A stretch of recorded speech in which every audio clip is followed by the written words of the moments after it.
What's up guys, Asian here again with another build video, and today we're going to be going over the Magicka Sorcerer. So the Magicka Sorc is kind of lost its class identity in a manner of speaking when it comes to Scalebreaker, and that's mainly because of the loss in power to Liquid Lightning / Lightning Flood. It has been nerfed fairly hard, and so really isn't that much class identity anymore outside of running the Volatile Familiar.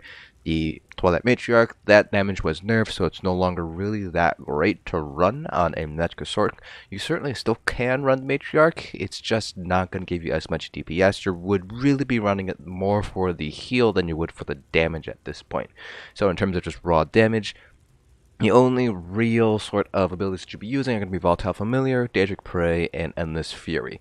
So kind of a loss in identity. The lack of Lightning Flood and / Liquid Lightning kind of cuts a little bit into the class identity of Magicka Sorc, at least in my opinion.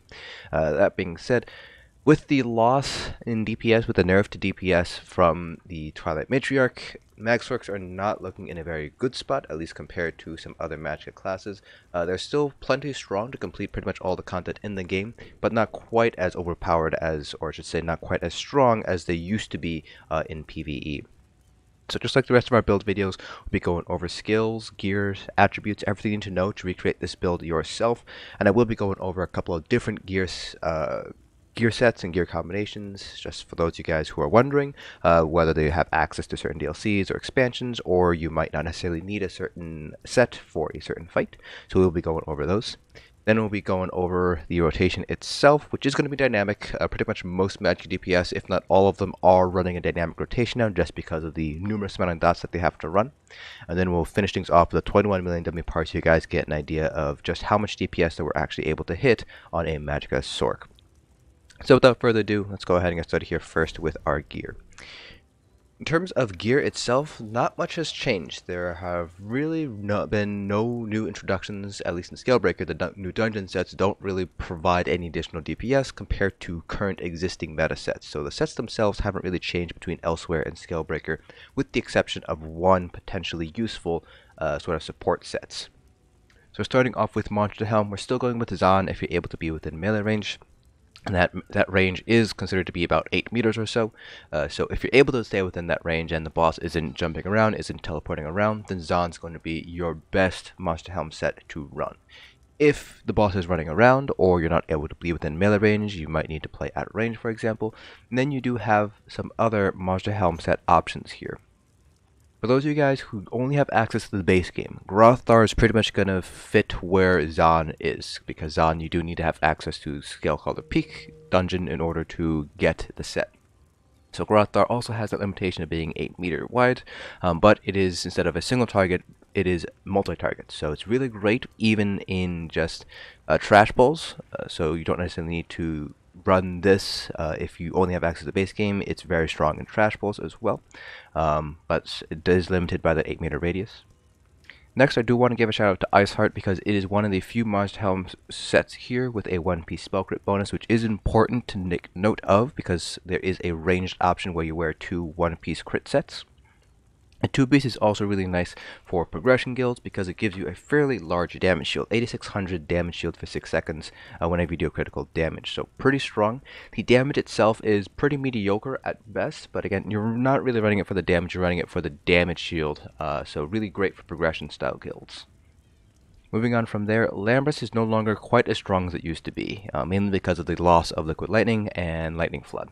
The only form of shock damage that you have right now would be from your familiar pulse, as well as the familiar's attacks themselves. So you can proc both parts of Lambris, it's just not going to be quite as often or frequent as it used to be. You'll definitely get the flame on cooldown, but the shock damage is going to be a little bit iffy. It's still a fairly decent option for range, but it does have its limitations, mainly due to the fact that the meteor shower itself stays in place, so if the boss moves out of it, you're losing some DPS that way. Next we have Slimecraw, which gives you Minor Berserk at all times. It's also one of the few Monster Helm sets with 1-piece spell crit. So you're going to be using Slimecraw in those situations where you might not be able to depend on the healer to get good Minor Berserk uptime. Perhaps you're progressing through content, or perhaps you're running something like Asylum hard mode, where you're not going to get very good uptimes on Combat Prayer. That's where Slamcraw comes into play here. Very powerful buff, Minor Berserk. You just want to make sure you're not losing it at all, so hence why we want to keep this on hand. Finally, we have Falcon Scoria, probably the weakest out of all the Maelstrom sets that we're discussing today, due to the fact that the one piece only adds max health. The two piece itself is not a bad proc, but it's also not the strongest proc in the game. So Scoria is kind of a fallback if you don't have Lambris, or if you don't want to use Lambris, and you want additional survivability. Otherwise, you would instead, for a ranged DPS, run two different Maelstrom sets with one piece spell crit. So example would be Iceheart and Slamcraw, or Iceheart and Zaan. That way you get both spell crit bonuses there. In terms of sets, first 5-piece set is going to be Mother's Sorrow. This is going to be worn on the body for this particular build, so that way we maintain the spell crit on both bars rather than only having it on the front bar. You can run Mother's Sorrow on the front bar, but it's not going to be quite as effective. Still going to be very effective, just not as strong as if you were wearing it on the body. And then for our front bar set, we are running Perfected Siroria. So Mother's Sorrow is a base game set. You can get it from Deshaan, or you can buy it off Guild Traders. Siroria, on the other hand, you have to farm for this because this does come from Cloud Rest, which is a trial. You need to have access to the Somerset expansion to get access to this set here. The Perfected version is a little bit challenging to get, so you need to clear Veteran Cloud Rest +1 for armor, +2 for jewelry, and +3 for gold jewelry. So a little bit challenging to get the full pieces here, so there are some gear substitutions that you can make. Because Siroria is also our front bar set, there are going to be situations where you're going to want to swap this out. Generally speaking, Siroria as a front bar set is not a bad set to run as a front bar, mainly because they have fixed the bug where you don't get the spell damage on your back bar, but it does introduce a couple of micromanagement issues. Mainly, you want to make sure to keep your boon for as long as possible, because otherwise you have to regain all your stacks again.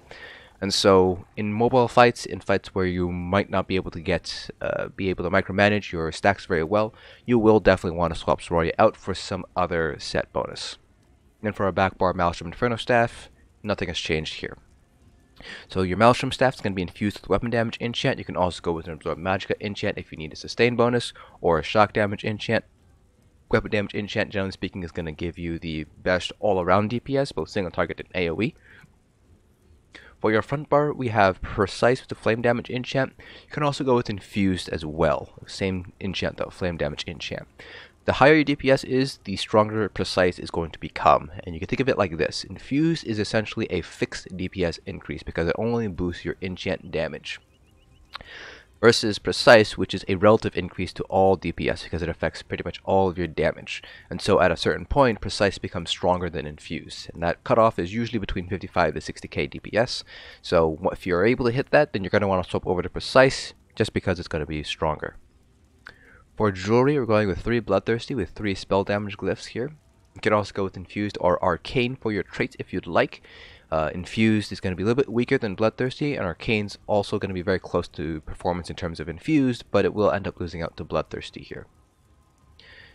Then for our armor, all the vines with all max Magicka enchants. If you think you need a little bit more survivability, you can swap out any of these sort of armor glyphs with a health enchant. I typically would only recommend swapping one glyph total, whether that's a large or a small, for the max health enchant, because you don't want to give up too much DPS, and adding in more health is going to end up sacrificing a little bit too much DPS.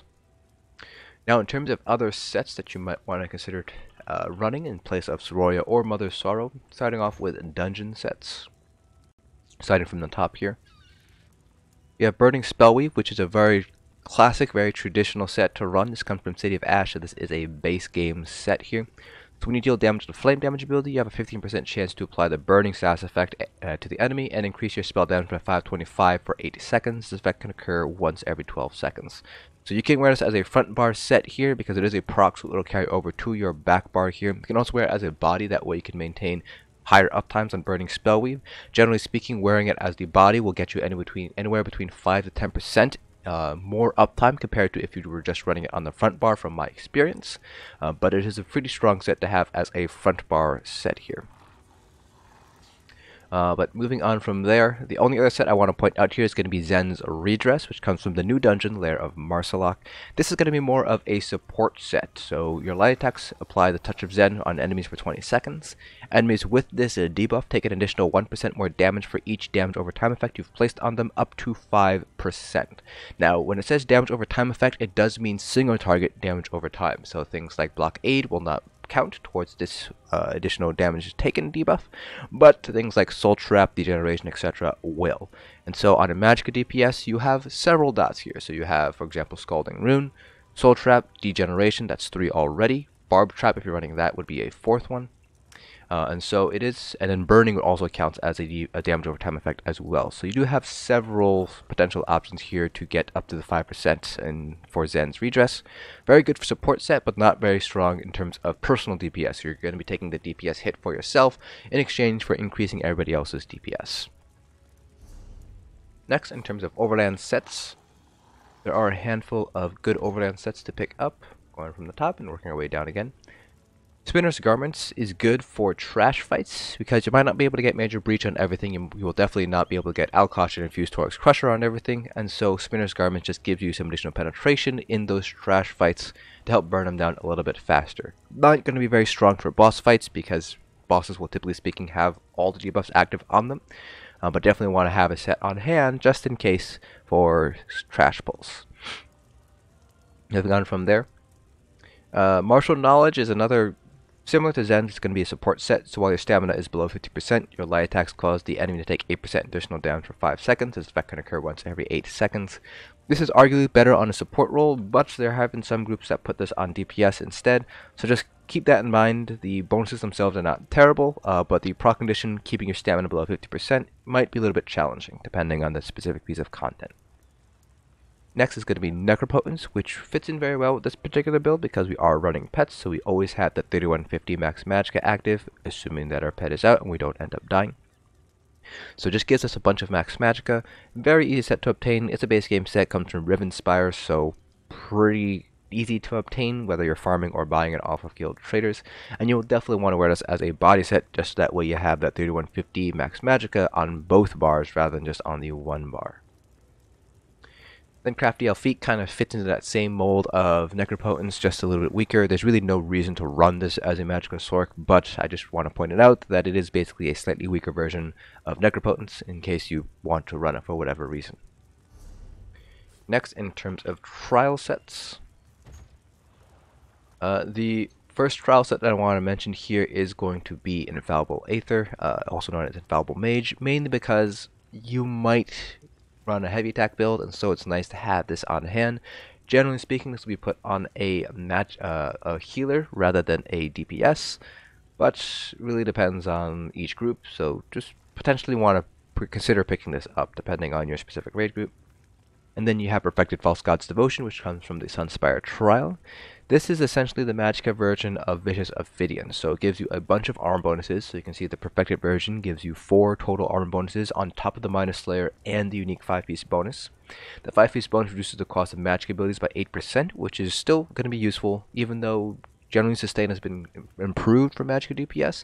Still a little bit challenging to sustain on a Magicka Sorcerer, so it's always nice to have the additional kind of cost reduction built in. So that's where False God's Devotion really plays out here. The Perfected version drops from just Vet Sunspire generally. You don't have to do it on hard mode or anything to get the drop, so pretty easy, relatively speaking, set to obtain. Alright, so that's pretty much it for all of the gear substitutions. Now going over our character sheet. So I am a Dark Elf. Dark Elves are going to be one of the better races when it comes to Magicka DPS in general. The best race is going to be the High Elves.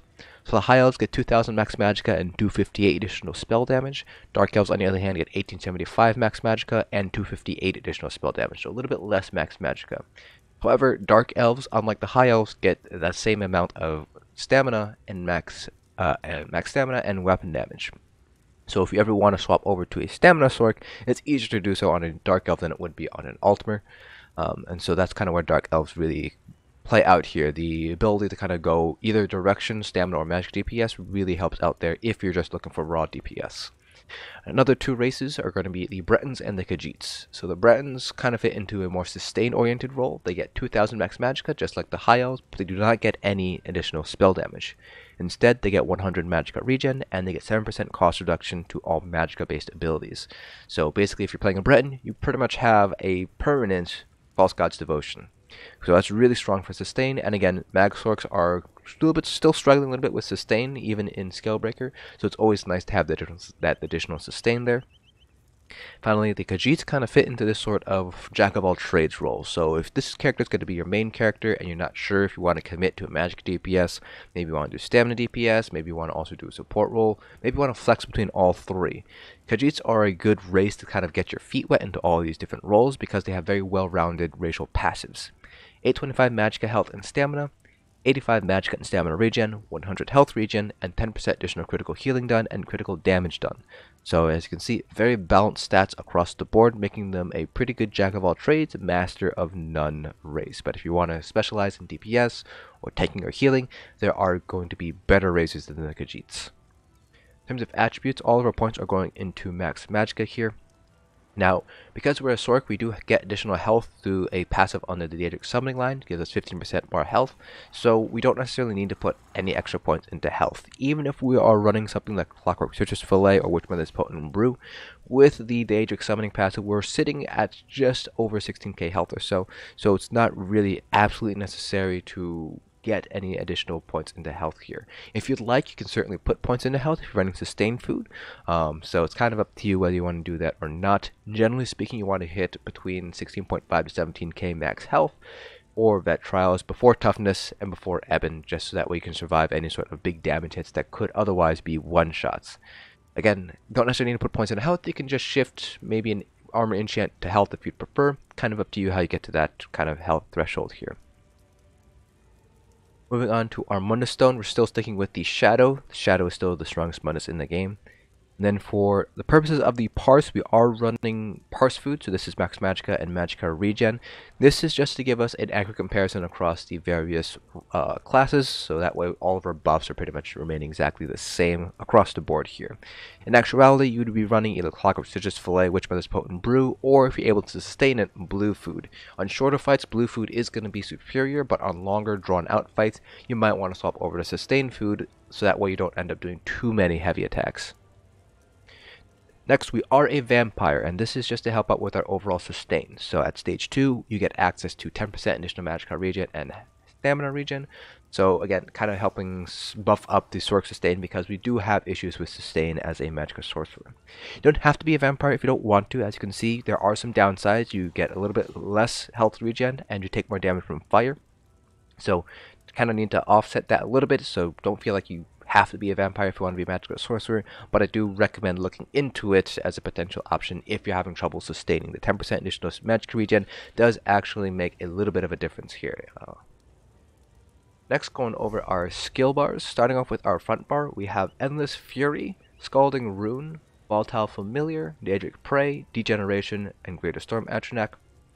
On our back bar, we have Soul Trap. You can go with either Morph, Consuming for single target, Soul Splitting for AoE, Flame Breach, Volatile Familiar again, Unstable Wall of Fire, Barbed Trap. If you're not able to be within melee range, you can swap this out for 2 potential abilities depending on your availability of your skill lines.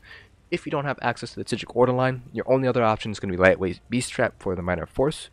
They did buff the duration in Scalebreaker to 10 seconds, so it's actually not a terrible option now. The more traditional option would be to run Challenge Acceleration if you have access to the Sigil Order line.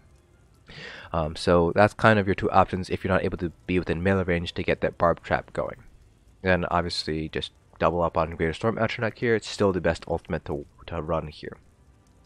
If you ever need to run a shield, you can just replace any of these sort of damage over time abilities with your shield. The one that I'd probably replace would be Flame Reach, just because you kind of want to keep Scalding Rune here as a quasi-spammable. You could also replace Daedric Prey if you'd like. It's kind of up to you if you want to do that or not, but generally speaking, either Flame Reach or Daedric Prey would be what I would swap out for a shield if you need it. Next, going over our champion points. CP cap hasn't changed, it's still 810, so we still have 270 CPs across each of our different nodes. Starting off with our green CPs, the only CP node that I would say you must have is 100 into Arcanist. The rest of these nodes kind of depend on really how you're feeling. So for example, if you're able to sustain without having to heavy attack at all, there's really no point in putting any points in Tenacity. So, but in general, I like to have 75 in Tenacity here, just in case I do need to heavy attack. Then I would have 31 Shadow Word, 33 Tumbling, 31 Warlord. Again, just kind of play around with your green CPs as you see fit. Next, for our blue CPs, this is going to assume that you have all the debuffs active in the game. So, Infused Torx Crusher, Alkosh, Minor Breach, Major Breach. If you're missing any of those debuffs, you will need to shift your CP points around in order to accommodate, take some out of Elfborn, Ally Expert, put them into Spell Erosion. Just make sure you're hitting those jump points there. I have 61 Elfborn, 64 Elemental Expert, 10 into Spell Erosion, 16 Staff Expert, 44 Master at Arms, and 75 into Thaumaturge. Now, when I mentioned taking points out of certain nodes and putting them into Spell Erosion, Thaumaturge is the only exception. Keep this at 75 because of the very prevalent dot meta. You just want to make sure you have a lot of dot damage. Plus, off-balance duration was buffed a little bit to 7 seconds, so Exploiter is actually pretty nice to hang on to now. So just hang on to 75 Thaumaturge there. Finally, for our red CPs, we have 81 into Ironclad, 61 into Thick Skin, and 64 into Hardy in both Elemental Defender.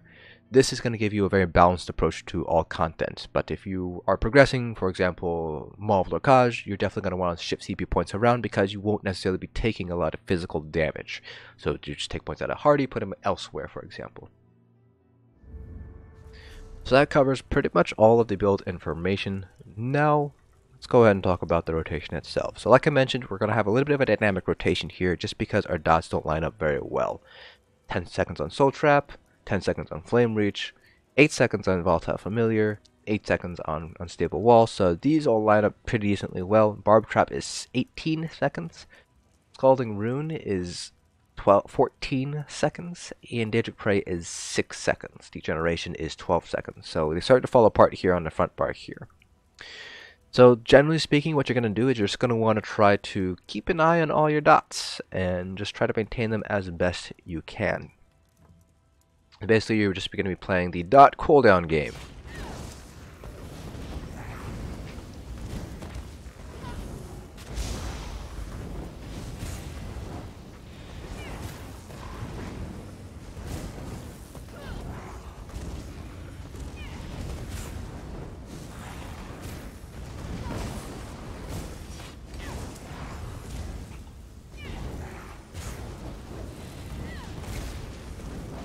And then if you have any sort of downtime between dots, that's when you would use Scalding Rune. So Scalding Rune has a 2-second arm time, so you need to use at least one ability between casts of Scalding Rune.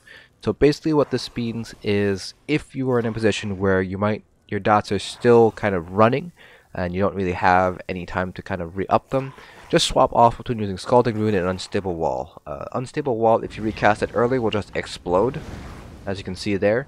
And so if you need to, just recast Unstable Wall of Fire or Scalding Rune, depending on whether you just cast Scalding Rune.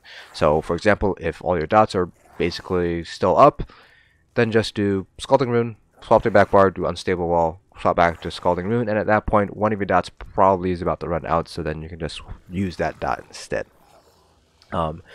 And this is a dynamic rotation here, so it's probably better for you guys to see it on the full 200 million dummy parse here. Again, we're doing things on a 200 million dummy just so you guys can get a sense of how much DPS you can expect to pull in a raid environment. Plus, it standardizes all the buffs across each of the different classes, so that way you can get an accurate comparison to other classes. So, at the very least on my channel. So if you want to compare this parse with a Magicka Necromancer from my channel, you can certainly do so. Just don't compare my parse to somebody like Lyco or somebody else like that, because we are two different levels of DPS players here. One thing I do want to mention before we get started is in Execute, your spam build just becomes Endless Fury. So just make sure to keep up all your dots and then just run Endless Fury. In terms of dot prioritization, Unstable Wall, Barbed Trap, Soul Trap, and Degeneration are going to be the 4 dots you want to try to maintain as best you can. Volatile Familiar, Flame Reach, and Daedric Prey kind of fall by the wayside, and Scalding Rune is the weakest out of all of them, so that's why we're kind of using it as a quality spam build here, because the actual first initial hit is actually pretty decently strong, 77-27 here, as you can see. An unstable wall, the explosion is not quite as strong, 5500 or so. In terms of when you want to use Storm Atronach, just use it whenever you have it up. Doesn't really matter what bar you cast it on. And so, let's go ahead and get started here with our parse. Oh, of course he's attacking. I just need to heavy attack this real fast.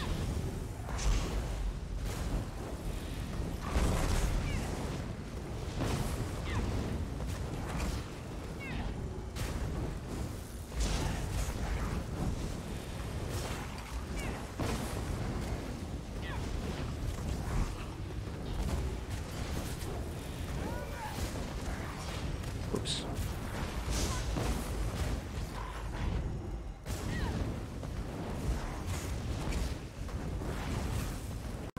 Oops, I cast that a little bit early there.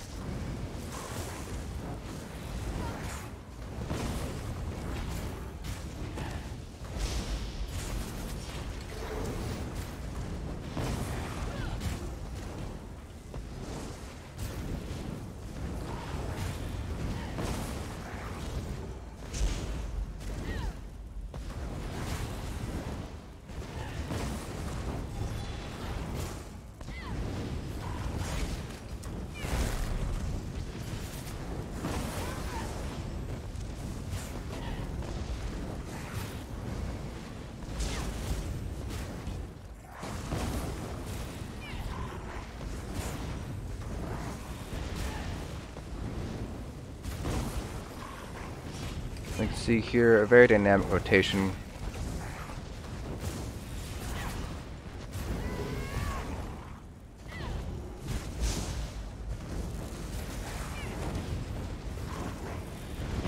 If you're wondering why my character's doing that, it's mainly because of this lag issue that I'm having on the BTS.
Once we hit about 20% health, that's when we're going to swap over to using Endless Fury.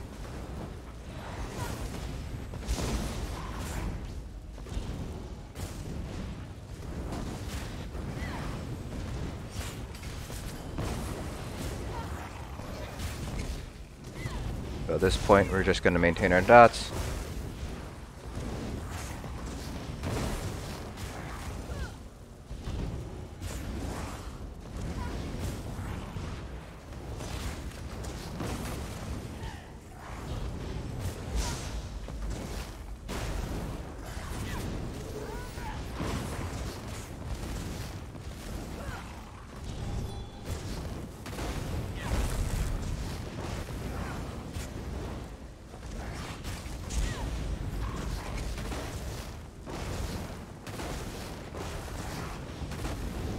If you'd like, you can drop using a couple of dots here. So for example, I ended up dropping Volatile Familiar and Daedric Prey and a Flame Reach towards the end there, as well as Scalding Rune. So if you'd like, you can drop a couple of dots there to kind of just keep on using your Endless Fury spam.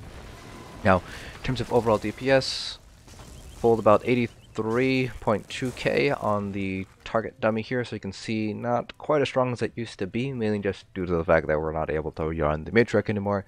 Matriarch did see quite a bit of a nerf here, so just take a look at the tooltip for Matriarch. The Matriarch Zap itself deals only 1470 shock damage. Now, the Twilight Tormentor is still a pretty decent option, so if you want to run that, you can. But if you want to compare it to the actual Volatile Familiar, that's what you're looking at for the Volatile Familiar. So, realistically, you can run the Twilight Tormentor instead. Kind of up to you if you want to do that or not here. If you want to run the Matriarch, you certainly can for the heal, but you will be taking a hit in DPS. So really you have several options when it comes to pets. I personally like the Volatile Familiar, just for the AoE damage compared to the Twilight Tormentor, which is just raw single target DPS. But again, 83.2k DPS there, so pretty decent, just not as good as, for example, the Magical Warden or the Magicka Necromancer here. Generally speaking, here you can see pretty much a bunch of dots, and so everything here is just dots. So that's kind of where the Magicka DPS meta has kind of gone, just a bunch of single target dots. But that is it for this build video. If you guys have any questions about it, please feel free to leave them down in the comment section below, and I'll try to answer them to the best of my ability. Hope you guys found this video informative, and I'll see you guys in the next dungeon.